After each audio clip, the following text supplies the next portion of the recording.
देखो next section जो हमारा है सेक्शन 60 अभी हमने कंप्लीट करा। सेक्शन 61,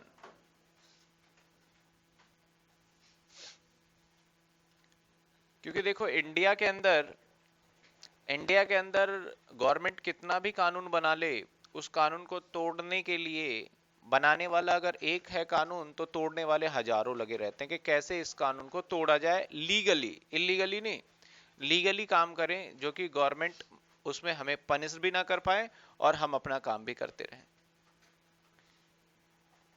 इसीलिए जब सेक्शन 60 बनाया गया तो कुछ पर्सन ने सोचा, जैसे मैं लास्ट एग्जांपल ही लूं, मिस्टर राम या मिस्टर ए इसने दिमाग लगाया कि मैं इनकम टैक्स बचाना चाहता था, लेकिन इनकम टैक्स वालों ने तो मेरे इनकम टैक्स बचने नहीं दिया। उसने एक सेक्शन लाके मेरे से पैसा टैक्स का वसूल लिया उसने। इसने पिछले सेक्शन को देखा तो पिछले सेक्शन में लिखा था कि जी आप इनकम को किसी और को नहीं दे सकते जब तक एसेट्स ना दो। तो इसने अपना दिमाग लगाया और इसने कहा कि जो इसका घर है वो मकान ही ट्रांसफर कर दिया इसने अपने सिस्टर के नाम पे।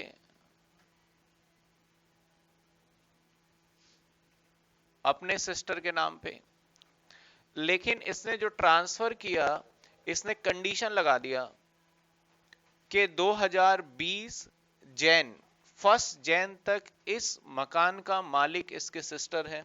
क्योंकि कहीं ना कहीं इसको डर भी था कि अगर मैंने मकान ट्रांसफर किया और उसने कब्जा कर लिया तो बड़ी दिक्कत हो जाएगी ऐसे। तो इसने उस जो डीड बनाता था ये, इसने क्या करा उसके अंदर क्लॉज डाल दिया। क्लॉज क्या डाला इसने कि मैं पहले तो वो बोल रहा था इनकम ट्रांसफर मत करो ना, चलो मैं मकान ट्रांसफर करूंगा तो इनकम भी इसका। तो इसने बोला 2020 1 जैन 2020 तक इस मकान का लीगल ऑनर इसकी सिस्टर होगी। यानी अब इस टाइम पे मिस्टर ए इस मकान का मालिक नहीं है, इसने एसेट्स को ट्रांसफर, यानी ट्रांसफर का मतलब बेच दिया। किसको दे दिया? अपने सिस्टर को, लेकिन 1/1/2020 तक। नाउ इससे फिर से रेंटल इनकम आने लग गया इस मकान से। कितने का? 1.5 लाख रुपए का, जैसे लास्ट एग्जांपल में लिया था हमने। और मिस्टर ए का इनकम क्या है? 2.5 लाख रुपए। अब फिर से इनकम टैक्स ऑफिसर आता है। इनकम टैक्स ऑफिसर आता है और देखता है कि जी आपके पास मकान भी था, उस मकान से रेंटल इनकम भी आ रहा है। लास्ट टाइम पे मैं आपको समझा के गया था कि इस रेंटल इनकम पे आपको ही टैक्स देना है, फिर आपने क्या करा? अपने सिस्टर का बता रहे हो आप।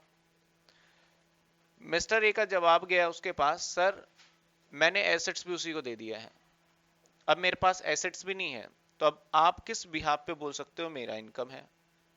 यानी एसेट ट्रांसफर भी कर दिया तो एसेट्स मेरा नहीं तो इनकम भी मेरा नहीं। पिछली बार तो आप बोल रहे थे एसेट्स आपका तो इनकम आपका, अब सिचुएशन अलग है, एसेट्स मेरा नहीं तो इनकम भी मेरा नहीं, जाओ मेरे सिस्टर से अब जाके टैक्स लो।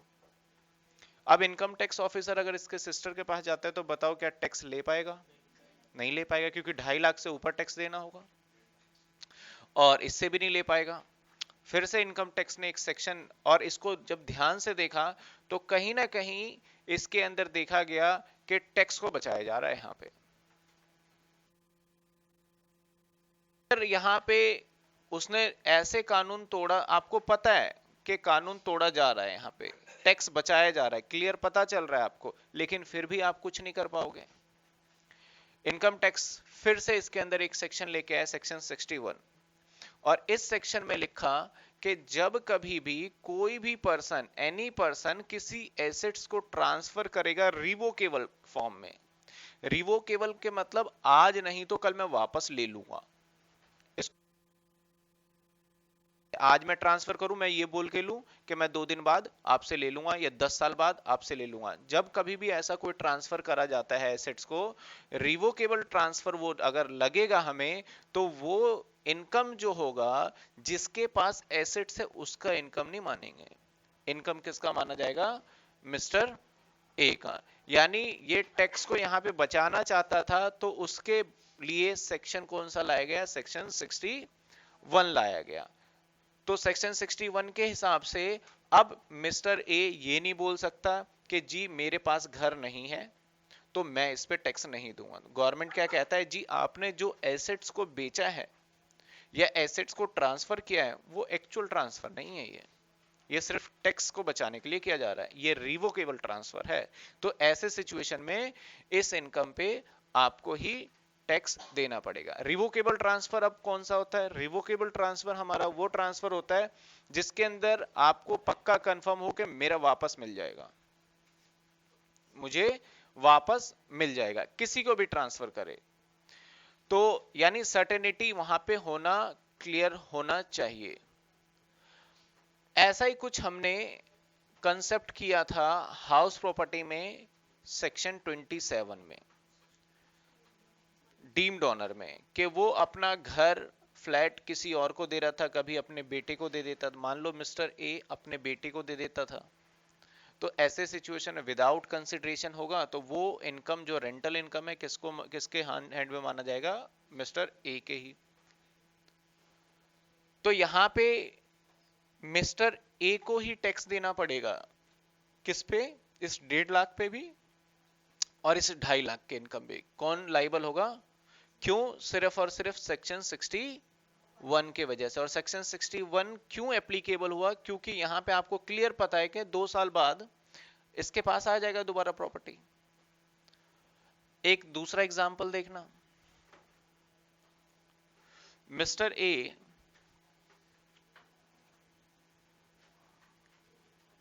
ए की इनकम हम सेम मानते हैं 2.5 लाख रुपए, इसने एसेट्स को ट्रांसफर कर दिया और इसने अपने फ्रेंड को ट्रांसफर कर दिया, अपने फ्रेंड को ट्रांसफर कर दिया, और इस एसेट से इनकम जो जनरेट होता है वो इनकम है 1.5 लाख रुपए। और अपने फ्रेंड को ये एसेट्स दे देता है और इस पे कंडीशन लगाता है कि ये एसेट्स मैं आपसे ले लूंगा। लेकिन कंडीशन इसने ऐसे लगाया, अपने फ्रेंड, मान लेते हैं इसके फ्रेंड का नाम है मिस्टर बी, इसने बोला कि ये एसेट्स मैं आपको दे रहा हूं, जैसे आपका मैरिज हो जाएगा, जैसे ही आप शादी करोगे ये घर मेरे नाम पे ऑटोमेटिकली आ जाएगा। किसके ऊपर ट्रांसफर कर दिया, बी। अब मुझे बताओ 1.5 लाख रुपए पे इनकम टैक्स कौन देगा, बी लाइबल है या ए लाइबल है। इसने क्या कहा कि मैं आपको घर ट्रांसफर करता हूं और जब आपका मैरिज हो जाएगा तब ये ऑटोमेटिक मेरा बन जाएगा घर। तो यहां पे देखा जाए तो इसको घर मिलने के चांसेस है भी और नहीं भी, लेकिन यहां पे इसको घर मिलने के चांसेस 110% श्योरिटी है कि मिलेगा ही मिलेगा वापस। अगर मिस्टर बी बोलता है मैं शादी ही नहीं करूंगा, तो ऐसे सिचुएशन में तो इसको कभी घर वापस मिलेगा ही नहीं। तो अगर ऐसा कोई कंडीशन होता है जिसमें लगता है कि भाई ए का नुकसान हो सकता है, ए के पास से उसका अधिकार जा सकता है, तो टैक्स कौन देगा, मिस्टर बी इस इनकम पे टैक्स देगा और मिस्टर ए अपने इनकम पे टैक्स देगा। यानी ये रिवोकेबल ट्रांसफर नहीं है। मान लो मिस्टर ए एक घर ट्रांसफर कर देता है मिस्टर बी को,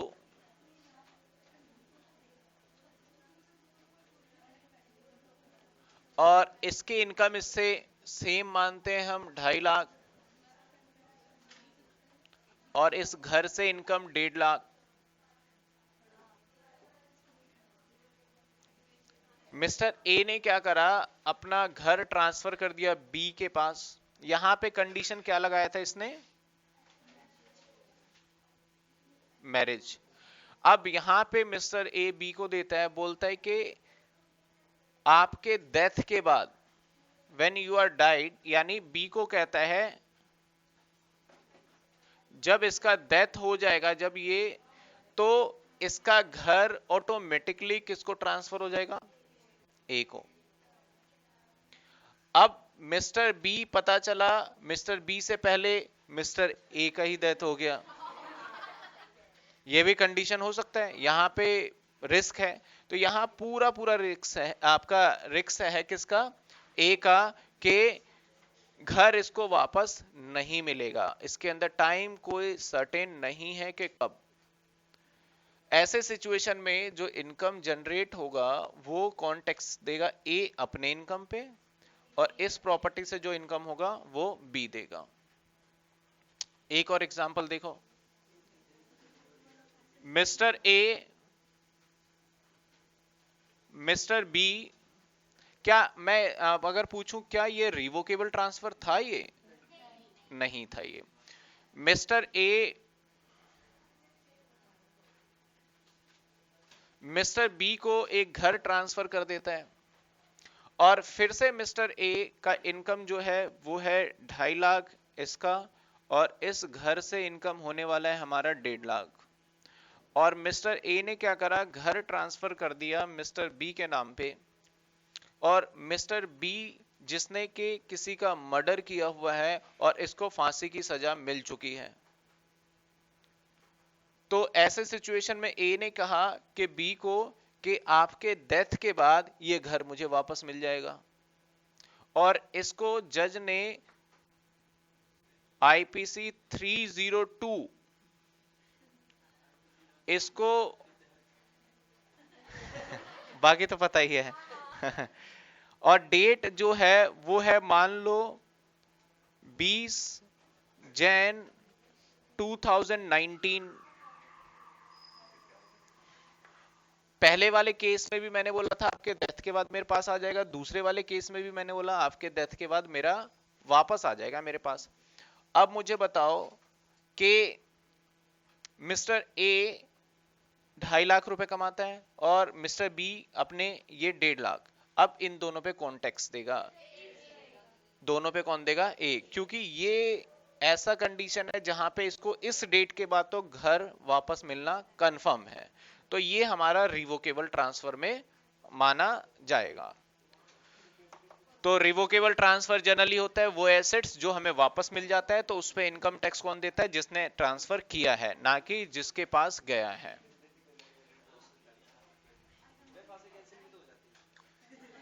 लेकिन यहां पे अभी नहीं है ना, अभी तक तो मैंने नहीं देखा किसी का कैंसिल। हो सकता है, वो प्रोविजन है लेकिन हुआ नहीं है अभी तक।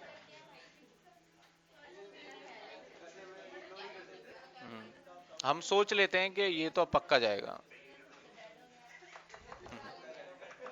अब देखो आप, हेडिंग डालना revocable transfer of asset 61 section, इसके अंदर लिखो थोड़ा content. If an asset is transferred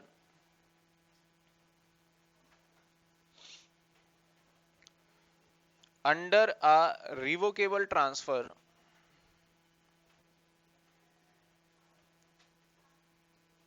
income from such asset, income from such asset is taxable in the hand of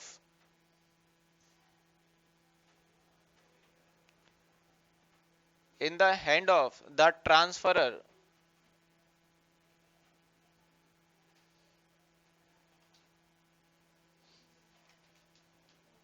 in the hand of, not in the hand of, not in the hand of transferee। यानी जिसके पास transferee कौन होता है? इस वाले example के अंदर ये जो देता है उसे ट्रांसफरर बोलते हैं, और जो एसेट्स को लेता है उसे ट्रांसफरी बोलते हैं। इसमें एग्जाम्पल लिखो,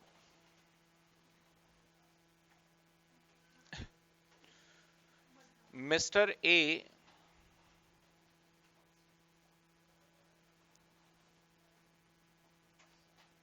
transfer his flat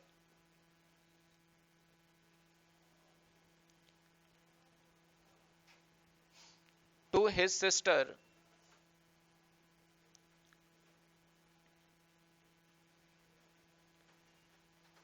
under agreement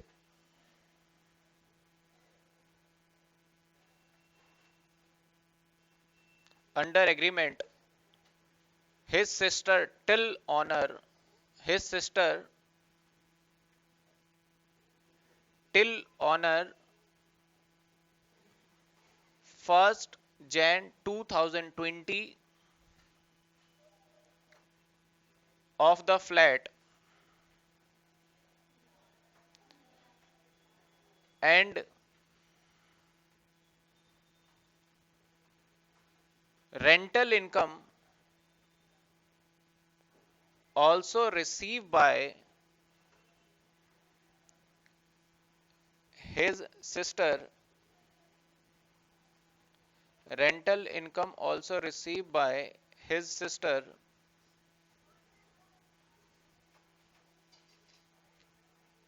next line से लिखना in the above case rental income will be taxable in the hand of